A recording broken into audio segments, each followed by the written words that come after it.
Sri Sai Satcharitra, Chapter 45, Kaka Saheb's Doubt and Anandrao's Vision, Wooden Plank Baba's Bedstead and Not Bhagat's. Preliminary. We have described in the last three chapters Baba's passing away. His physical or finite form has no doubt disappeared from our view, but the infinite or spiritual form ever lives. The Leelas which occurred during his lifetime have been dwelt upon at great length up till now. Ever since his passing away, fresh Leelas have taken place and are even now happening. This clearly shows that Baba is ever living and helping his devotees as before. The people who got the contact of Baba when he was living were indeed very fortunate, but if any of them did not get a dispassion for the things and enjoyments of the world and had not their minds turned to the Lord, it was surely their ill luck. What was then wanted and is now wanted is the wholehearted devotion to Baba.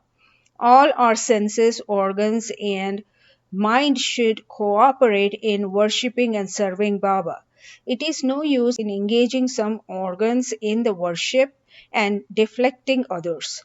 If a thing like worship or meditation is to be done, it ought to be done with all our mind and soul. The love that a chaste woman bears to her husband is sometimes compared to that which a disciple bears to his master, Guru. Yet the former falls far short of the latter, which is incomparable. No one, whether he be father, mother, brother, or any other relation, comes to our aid in attaining the goal of life, which is self realization. Of self realization ourselves. We have to discriminate between the unreal and the real, renounce the things and enjoyments of this world and the next, control our senses and mind, and aspire for liberation only. Instead of depending upon others, we should have full faith in ourselves. When we begin to practice discrimination, we come to know that the world is transient and unreal, and our passion for worldly things becomes less and less, and ultimately we get dispassion or non attachment for them, which is no other than our Guru, is the sole reality, and as it transcends and besets the seeming universe, we begin to worship it in all creatures. This is the unitive bhajan or worship. When we thus worship the Brahma, our Guru, wholeheartedly, we become one with him and attain self realization. In short, always chanting the name of the Guru and meditating on him enable us to see him in all beings and confers eternal bliss on us. The following story will illustrate this. Kaka Saheb's doubt and Anand Rao's vision. It is well known that Sai Baba had enjoined Kaka Saheb Dikshit to read daily two works of Sri Eknath, Bhagavat, and the second one is Bhavartha Ramayana. Kaka Saheb read these daily and he followed the practice even after Baba's passing away. Once in Kaka Mahajani's house in Chowpatty, Bombay, Kaka Saheb was reading Eknath Bhagavat in the morning. Madhavrao Deshpande, alias Shama, and Kaka Mahajani were then present and listened attentively to the portion read, which is second chapter, 11th skanda of the book. Therein, the nine Nathas or Siddhas of the Rishabha family, who are Kavi, Hari, Antariksha, Prabhuddha, Pippalayana, Drumil, Chamas, and Karabajan, expounded the principles of Bhagavad Dharma to King Janak. The latter asked all the nine Nathas most important questions, and each of them answered them satisfactorily. The first, that is Kavi, explained what is Bhagavad Dharma. Hari, the characteristics of Bhakta, which is devotee. Antariksha, what is Maya? Prabuddha, how to cross Maya. Pippalayana, what is Parabrahma? Avirhotra, what is Karma? Drumil, the incarnations of God and their deeds. Chamas, how a non-devotee fares after death. Karabajan, the different modes of worship of God in different ages. The substance of all the exposition was in that in this Kali age, the only means of liberation was the remembrance of Hari's or Guru's feet. Was over, Kaka Sahib said in a despondent tone to Madhav Rao and others, wonderful is the discourse of the nine Nathas on bhakti or devotion. But at the same time, how difficult it is to put it into practice. The Nathas were perfect, but it is impossible for fools like us to attain the devotion as delineated by them. We won't get it even after several births. Then how are we going to get the salvation? It seems that there is no hope for us. Madharao did not like this pessimistic attitude of Kaka. It's a pity that one who by his good luck got such a jewel as Baba should cry out so despairingly.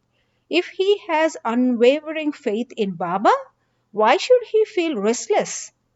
The bhakti of the Nathas may be strong and powerful, but is not ours loving and affectionate? And has not Baba told us authoritatively that remembering and chanting Hari's and Guru's name confers salvation? Then where is the cause for fear and anxiety? Kaka Sahib was Madhav Rao's explanation. He continued to be anxious and restless the whole day, thinking and brooding over how to get the powerful bhakti of Nathas. Next morning, the following miracle took place. One gentleman named Anandrao Pakhare came there in search of Madhav Rao. The reading of the Bhagavad was then going on. Mr. Pakhare sat near Madhav Rao and was whispering something to him. He was mentioning in low tone his dream vision.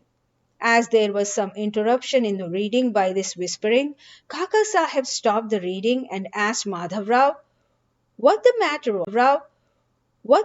was. The latter said, you expressed your doubt, now here is the explanation of it.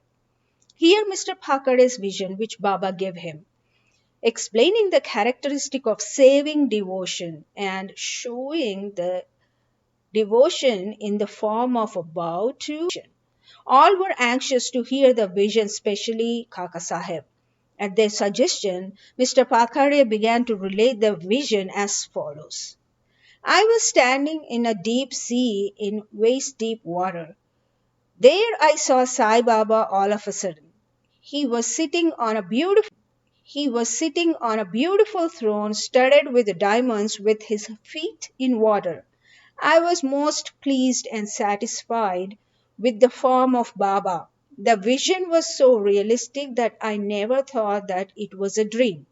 Curiously enough, Madhav Rao was also standing there. He said to me feelingly, Anandrao, fall at Baba's feet. I rejoined, also wished to do so, but his feet were in water. How can I place my head on them? I am helpless. Hearing this, he said to Baba, Deva, take out your feet. Baba immediately took out his feet. I caught them without delay and bowed to them. On seeing this, Baba blessed me, saying, go now. You will attain your welfare. There is no cause for fear and anxiety. He also added, give a silk bordered dhotar to my Shama. You will profit thereby. In compliance with Baba's order, Mr. Pakhare brought the dhotar and requested Kaka Sahib to hand it over to Madhav Rao. But the latter refused to accept it, saying that unless Baba gave a hint or suggestion for acceptance, he would not accept it. Then after some discussion, Kaka Sahib decided to cast lots. It was the invariable practice of Kaka Sahib to cast lots in all dubious matters and to abide by the decision as shown by the picked up chit or lot. In this particular case, two chits, on one of which was written to accept and on other to reject, were placed at the feet of Baba's picture, and an infant was asked to pick one of them. The accept chit was picked up and the dotar was handed over to and accepted by Madhavrao. In this way, both Anandrao and Madhavrao were satisfied and Kaka's difficulty was solved. This story exhorts us to give respect to the words of other saints, but at the same time asks us to have full faith in our Master, which is the Guru, and abide by his instructions, for he knows our welfare better than any other person. Carve out on your heart the following words of Baba, or innumerable saints in this world, but our Guru is Father. Others might say many things, but we should never forget our Guru's words. In short, love your Guru wholeheartedly, surrender to him completely, and prostrate yourselves before him reverentially, and then you will see that there is no sea of mundane existence before you cross, there is no before the sun. Wooden plank Baba's bedstead and not Bhagat's. In his earlier days, Baba slept on a wooden plank, 4 arms in length and only a span in breadth, with panatis, which are earthen lamps, burning at the 4 corners. Later on, he broke the plank into pieces and threw it away. Once Baba was describing the greatness or importance of this plank to Kaka Sahib.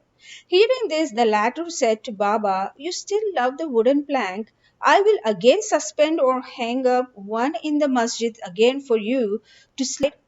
Won't like to sleep up, leaving Mahalsapati down on the ground." Then Kaka Sahib said, "We'll provide another plank for Mahalsapati." Then Baba said, "Can he sleep on the plank?" It is not easy to sleep up on the plank.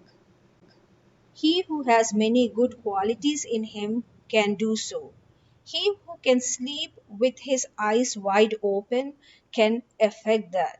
When I go to sleep, I ask often Mahalsapati to sit by my side, place his hand on my heart, and watch the chanting of the Lord's name there. And if he finds me sleepy, wake me up. He can't even do this. He himself gets drowsy and begins to nod his head. When I feel his hand heavy as a stone on my heart and cry out, "Oh, Bhagat," he moves and opens his eyes. How can he who can sit and sleep well on the ground and whose asana posture is not steady and who is a slave to sleep, sleep high up on the plank? On many occasions, Baba said, out of love for his devotees, "What, whether good or bad is ours, is with us, and what is another's is with them." Bow to Sri Sai, peace be to all.